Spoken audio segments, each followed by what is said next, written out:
of work looking after your chickens.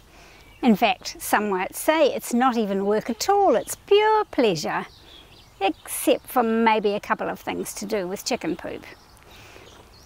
And it's pretty easy to set things up so that feed and water gets delivered automatically, at least for a couple of days. But if you want to go away for a week or more, then you need someone to come and look after your chickens. You need a chicken sitter.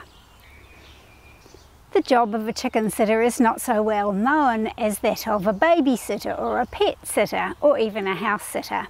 So I'll give you a couple of tips to think about if you need someone to look after your chooks. I prefer to choose a chicken sitter who themselves has chickens of their own and has a bit of experience in looking after chickens.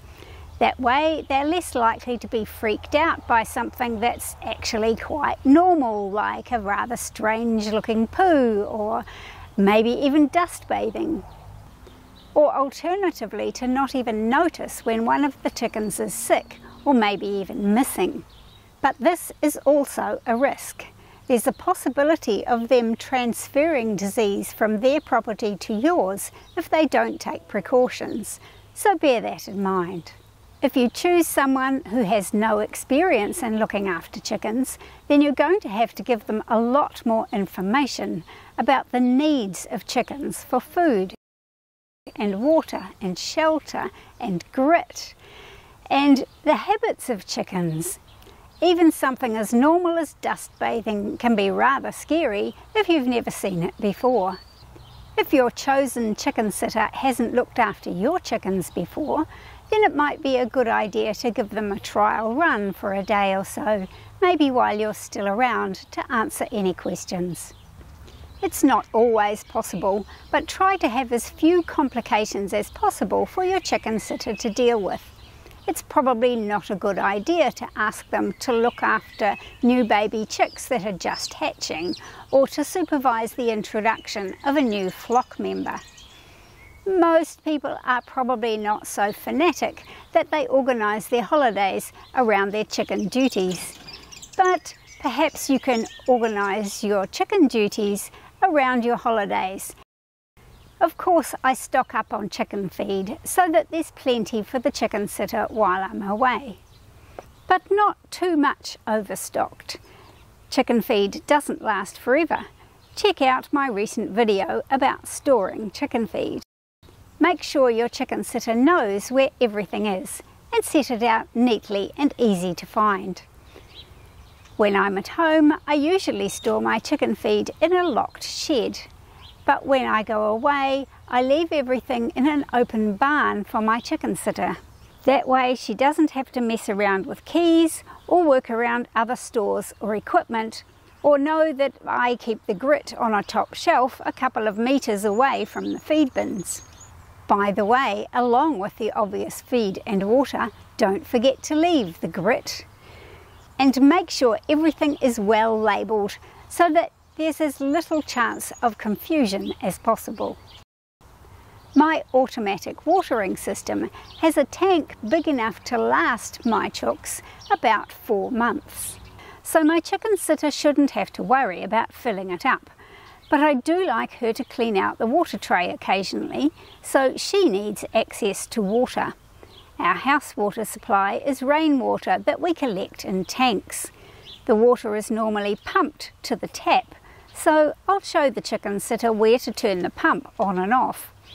But because our water tanks are above ground, even without the pump, the water will simply flow by gravity from the tank supply into the outdoor sink.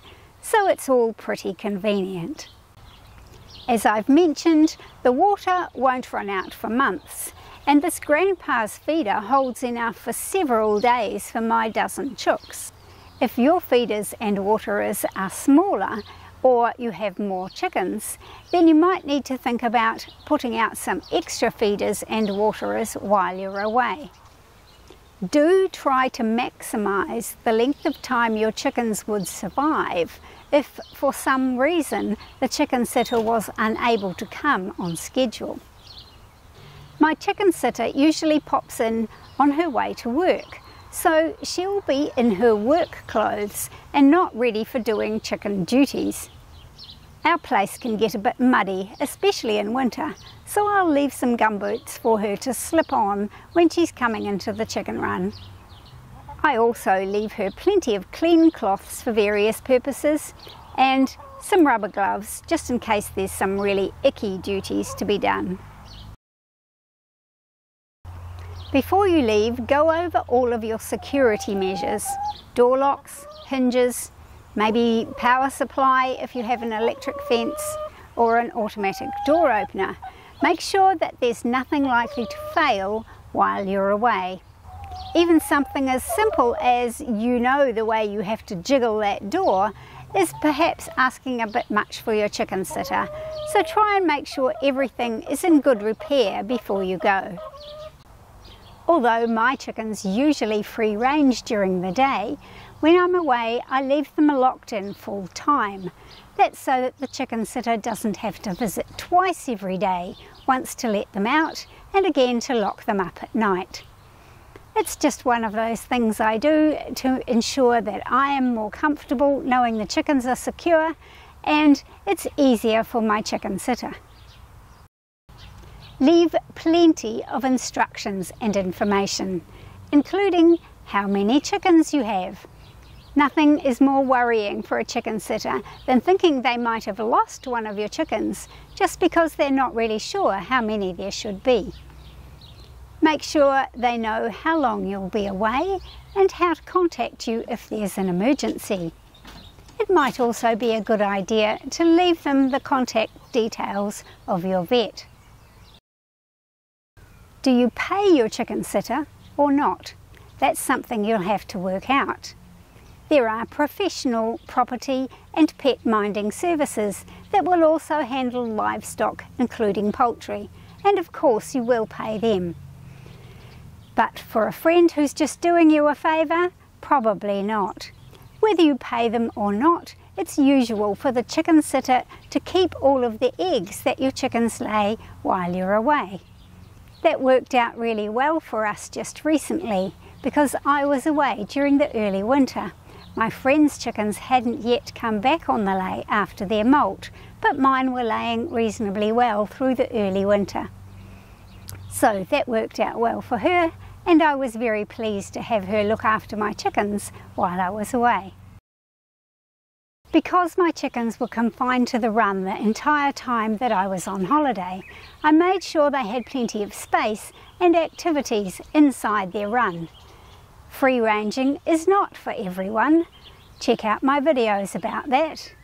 Even if they are locked in a run full time, chickens can have a happy life as long as they have plenty of space to run around and scratch and plenty of activities to occupy them. I'll do another video one day about all the enhancements you can do to your chicken run to make it a happier place for your chickens.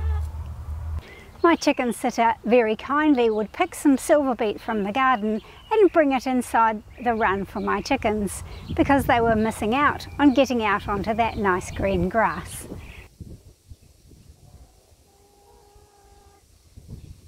If you keep all of these things in mind when you're planning your holiday, then when the time comes you can relax and enjoy your holiday without worrying about how the chickens are getting on at home.